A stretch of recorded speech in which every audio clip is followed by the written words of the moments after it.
Realitas alam semesta disebut-sebut bukan hanya sebagai kumpulan dari objek atau benda-benda mati belaka, melainkan adalah sebuah dinamika peristiwa yang memiliki atau dikendalikan oleh kesadaran universal yang inheren dengan realitas alam semesta itu.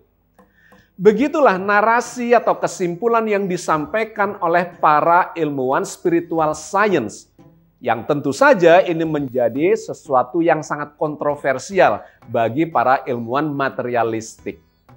Di beberapa episode yang terakhir, kita telah melakukan kajian dari pemikiran-pemikiran para ilmuwan yang bergerak di bidang spiritual science itu. Di antaranya adalah Rupert Sheldrake, dia adalah ilmuwan biologi dari Cambridge University, England. Yang kedua, kita juga sudah membahas Fritjof Capra, seorang ilmuwan fisika modern dari Austria. Keduanya menyatakan bahwa alam semesta ini bukan sekedar kumpulan benda mati, melainkan sesuatu yang diliputi oleh kesadaran yang menggerakkannya. Nah, kali ini kita akan membahas pemikiran David Bohm, seorang ilmuwan fisika kuantum dari zamannya Albert Einstein, yang juga menyimpulkan bahwa jagat raya ini bukan sekedar kumpulan benda mati, melainkan adalah dinamika peristiwa yang berkesadaran. Mari kita lakukan kajian terhadap pemikiran David Bohm ini.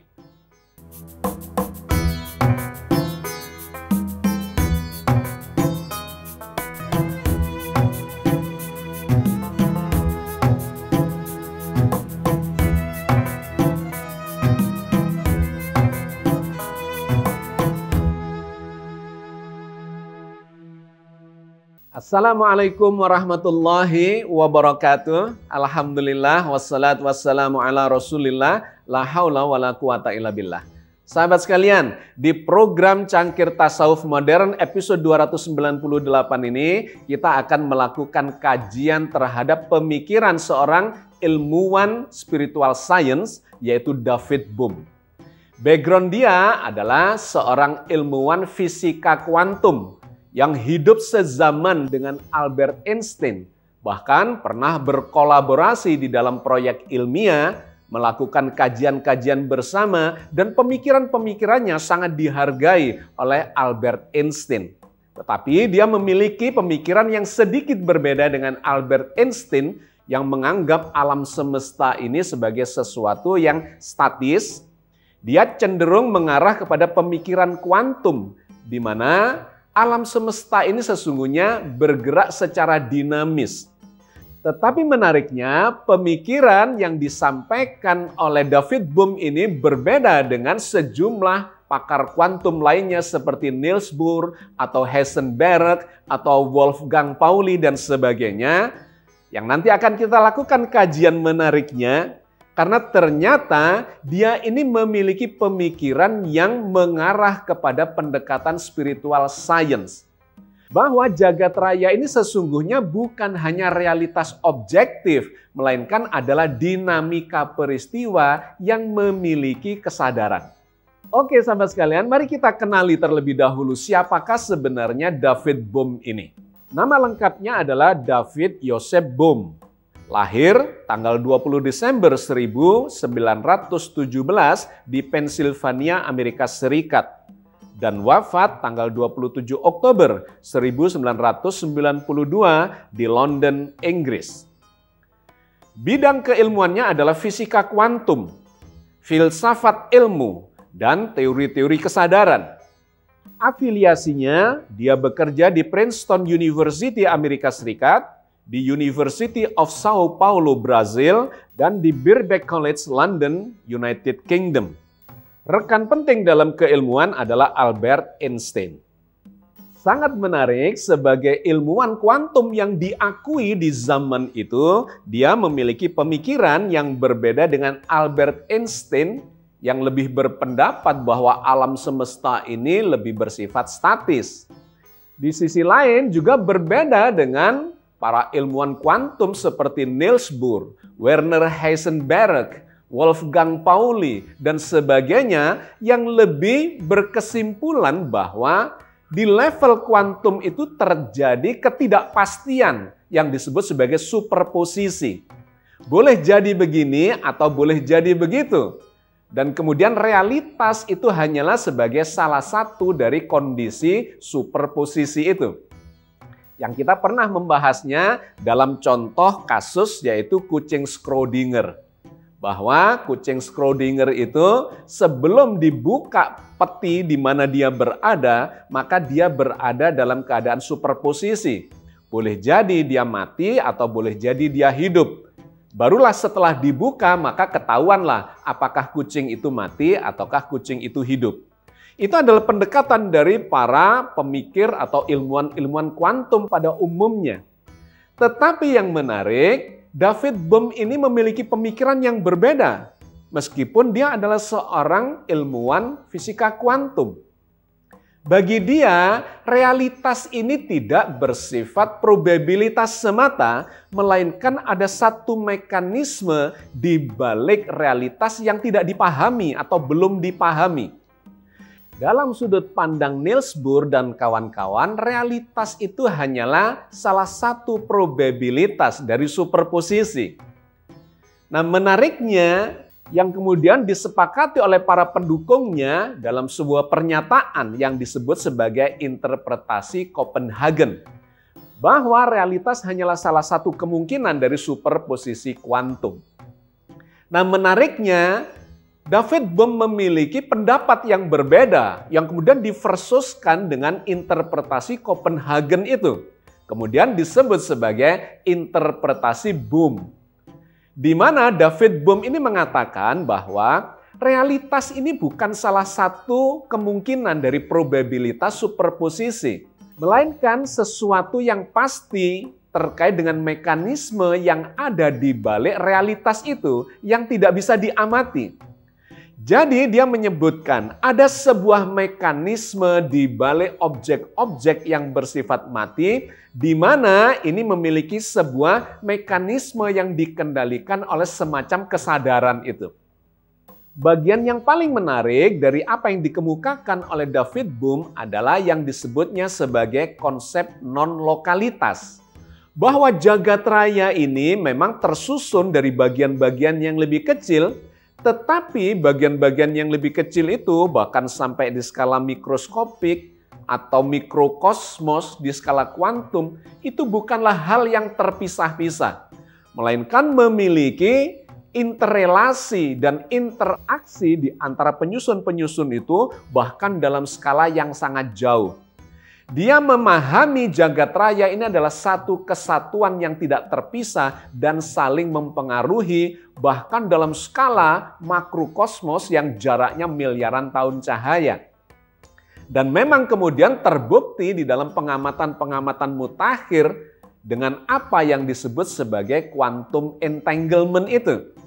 Ternyata ada interrelasi atau interaksi antara partikel-partikel yang berjarak sangat jauh dan tidak bersentuhan atau berinteraksi secara fisikal. Maka dia menyimpulkan ada mekanisme di balik segala yang kelihatan ini yang kita belum paham. Maka ada 4 poin yang penting terkait dengan gagasan dia itu. Yang pertama adalah yang dia sebut sebagai implicate order. Ada satu tatanan di balik realitas yang kelihatan ini yang saling terikat, saling berlipat, saling mempengaruhi bahkan dalam skala yang sangat jauh, skala makrokosmos. Yang kedua adalah apa yang dia sebut sebagai explicate order, yaitu tatanan fenomena yang kemudian bisa diamati, bisa diobservasi, yang kelihatan oleh panca indera dan kemudian bisa diukur secara ilmiah. Di mana explicate order ini, tatanan atau fenomena yang kelihatan, ini adalah akibat saja dari interaksi atau dari mekanisme yang ada di baliknya itu. Dan yang ketiga adalah apa yang dia sebut sebagai hollow movement, yaitu ada gerakan terus-menerus, dinamika terus-menerus yang terjadi antara implicate order dengan explicate order itu. Bahwa realitas yang sesungguhnya itu sesungguhnya bukan objek, kumpulan benda-benda mati saja. Dikarenakan sesungguhnya itu cuma akibat, dampak dari sesuatu yang ada di balik itu, yaitu peristiwa, gerakan-gerakan yang bersifat holografik yang terus-menerus berdinamika dan kemudian memunculkan kadang-kadang berupa materi atau partikel atau benda-benda, di lain waktu sebagai energi, di lain waktu lagi sebagai ruang dan waktu. Itu semua adalah efek saja dari dinamika peristiwa, di mana dinamika peristiwa itu adalah berasal dari informasi. Ini tentu saja sangat menarik, berbeda dengan pemikiran-pemikiran para ilmuwan kuantum yang memandang realitas adalah sebagai objek-objek belaka yang memiliki sifat superposisi. Dan yang keempat dari pemikiran David Bohm itu adalah dia menyebutkan informasi itu dikendalikan oleh kesadaran yang intrinsik, inherent, melekat di dalam semua peristiwa yang sedang berdinamika itu. Tentu saja ini sangat menarik dan kontroversial bagi para ilmuwan kuantum yang mengikuti aliran pemikiran materialistik. Dikarenakan David Bohm ini mengkaitkan dengan fenomena kesadaran yang inherent di dalam seluruh realitas alam semesta itu. Dan itu kemudian dia tuangkan di dalam sejumlah karyanya, di dalam buku-bukunya. Di antaranya adalah yang dia tulis pada tahun 1980, yaitu Wholeness and the Implicate Order. Ini adalah buku monumental tentang realitas sebagai kesatuan dinamis, bukan dunia yang terpisah-pisah. Buku yang kedua adalah yang dia tulis pada tahun 1987 yang berjudul Science, Order, and Creativity. Buku ini menjelajahi, menjelaskan, membahas bagaimana sains dan kreativitas itu bisa membangun pemahaman realitas yang utuh, yang holistik, yang bersifat universal. Buku yang ketiga adalah The Undivided Universe yang dia tulis pada tahun 1993. Ditulisnya bersama dengan Basil Hiley yang menjelaskan dasar-dasar ilmiah dari model Bohmian Mechanics. Ini menjadi alternatif yang lain dari apa yang dikenal sebagai mekanika kuantum, dikarenakan Bohmian Mechanics ini lebih menjelaskan bukan hanya dari sisi materialnya, melainkan ada kesadaran yang meliputi seluruh dinamika peristiwa yang terjadi di alam semesta. Dan buku yang keempat adalah On Dialogue yang dia tulis pada tahun 1996, di mana dia menekankan tentang pentingnya percakapan kolektif sebagai cara mengakses kebenaran yang lebih mendalam terkait dengan realitas alam semesta.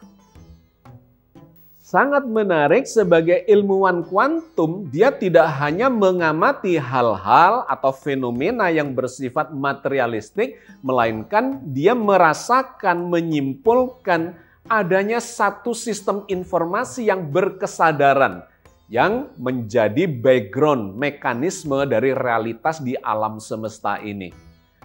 Kutipan yang sangat terkenal dari dia adalah ketika dia mengatakan bahwa sesungguhnya manusia itu hanyalah bagian mikrokosmos dari realitas makrokosmos alam semesta.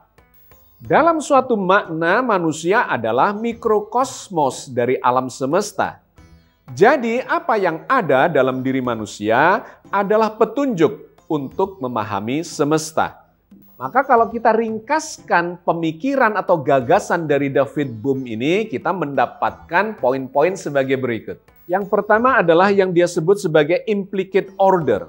Tatanan dalam realitas di mana semua informasi dan potensi saling terlipat. Yang kedua adalah explicate order, yaitu dunia nyata yang muncul dari lipatan itu, tempat semua fenomena bisa terlihat. Yang ketiga adalah hollow movement, yaitu gerak universal tanpa henti yang menjadi dasar dari semua keberadaan. Dan yang keempat adalah kesadaran, bahwa kesadaran itu bukan hasil otak manusia, tetapi bagian intrinsik dari struktur alam semesta. Nah, sahabat sekalian, sangat menarik. Inilah tren dari pemikiran-pemikiran spiritual science yang dikemukakan oleh para ilmuwan yang tidak hanya memahami jagat raya secara materialistik, melainkan menyambungkan dengan sudut pandang spiritualistik yang sesungguhnya dan ternyata itu memang semakin teramati di dalam realitas alam semesta ini. Nah, semakin menarik ketika kita mencoba membandingkan dengan informasi-informasi dari dalam Al-Quran Al-Karim yang memang menginformasikan bahwa jagat raya, alam semesta, langit dan bumi ini bukan sekedar realitas mati belaka, melainkan sesuatu yang memiliki atau terkait dengan sistem kesadaran tertentu. Inherent di dalam fenomena alam semesta itu, bahkan kemudian menuju kepada sesuatu yang ada di balik realitas jagat raya itu. Di dalam Al-Quran, Allah menggambarkan misalnya di dalam surat Ali Imran ayat 190, Allah menggambarkan bahwa di dalam peristiwa yang berdinamika di alam semesta ini terdapat tanda-tanda pelajaran keberadaan eksistensi yang mengatur seluruhnya itu. Inna fi khalqis samawati wal ardi wahtilafil laili wan nahari la ayatil liulil albab. Sesungguhnya dalam penciptaan langit dan bumi dan silih bergantinya malam dan siang hari terdapat tanda-tanda bagi orang-orang yang berakal. Bahwa fenomena alam semesta itu bukan hanya realitas objektif terkait dengan langit dan bumi, tetapi ada dinamika peristiwa yang terjadi di dalamnya, yang digambarkan sebagai silih bergantinya malam dan siang hari. Dan di ayat yang lain, misalnya dalam surat Az-Zariyat ayat 20-21, Allah mendorong kepada kita untuk melakukan pengamatan terhadap dinamika realitas jagat raya dan pada dirimu sendiri. Di mana ayat ini menggambarkan adanya interaksi antara bangunan kesadaran, kefahaman yang dimiliki oleh manusia dengan realitas jagat raya itu. Bahwa semuanya ini bukan terpisah-pisah. Seperti yang dikatakan oleh David Bohm, bahwa kesadaran manusia ini atau bahkan eksistensi manusia itu sesungguhnya tidak parsial, melainkan bagian yang tidak terpisahkan dari realitas alam semesta. Wa fil ardi ayatul lil mukinin wa fi anfusikum afala tubsirun. Dan di bumi itu terdapat tanda-tanda bagi orang-orang yang yakin dan juga pada dirimu sendiri. Maka apakah kamu tidak memperhatikan? Di ayat yang lain lagi Allah menggambarkan tentang betapa holistiknya seluruh jagat raya ini karena semuanya itu diliputi oleh Sang Maha Sadar yaitu Allah Azza wa Jalla dan semuanya itu sesungguhnya berada di dalam kendalinya. Surat An-Nisa 126.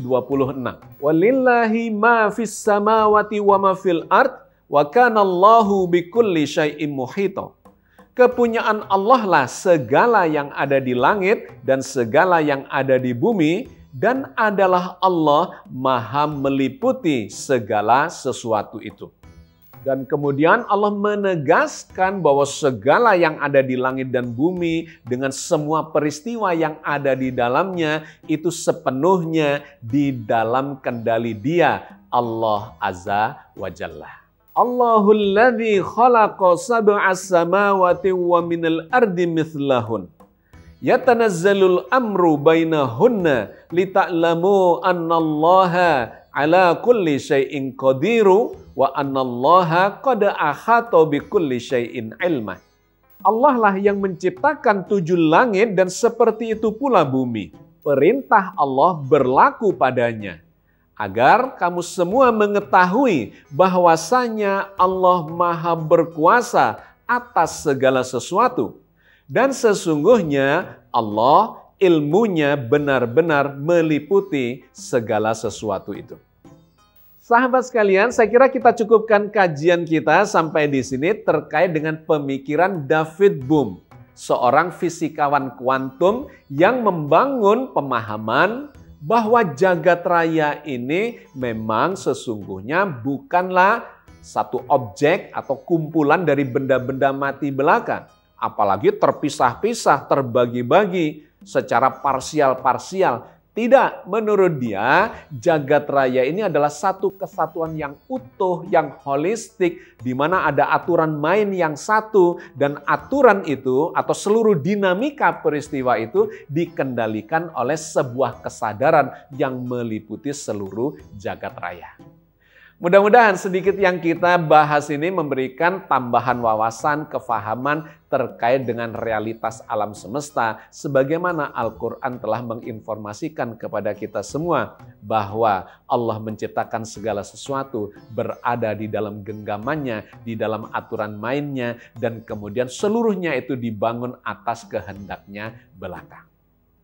Billahi taufik wal hidayah. Assalamualaikum warahmatullahi wabarakatuh.